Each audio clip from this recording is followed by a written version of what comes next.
This is Alex Otto reporting from the ACEP Scientific Assembly in Seattle. Cardiac arrest resuscitation should be done in the field, not in the ambulance or ED, according to Raleigh, North Carolina's EMS Director, Dr. Brent Myers. So the most important thing is we have entered a new phase of resuscitation beginning in 2010.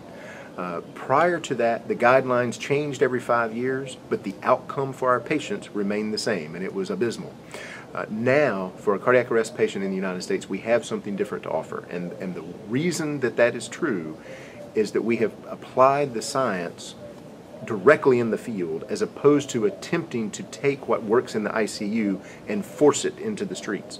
So, for example, we know that any interruption in compressions can decrease the chance of survival. And this has been demonstrated over and over in multiple studies. We also know that movement of the patient, by its very nature, produces interruption in compressions.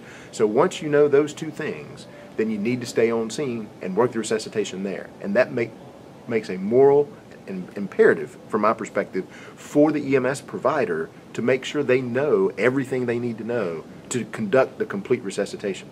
So that includes not only resuscitation science, that includes not only uninterrupted compressions, that also includes how do you deal with family members? How do you go through the grief process? How do you help when things change and the patient didn't look good and now looks great and the family is confused? You have to deal not only with the patient themselves but with the surrounding. What we see when we do that is somewhere between a 10 and 35-fold increase in neurologically intact survival. In our system, we saw a quadrupling of neurologically intact survival with very simple changes, and we published that in Annals in 2010, but there's nothing unique about our program. It is just taking the science and placing it in the street, but the cornerstone of the whole thing is that resuscitation is a pre-hospital enterprise. Post-resuscitation care is a hospital enterprise.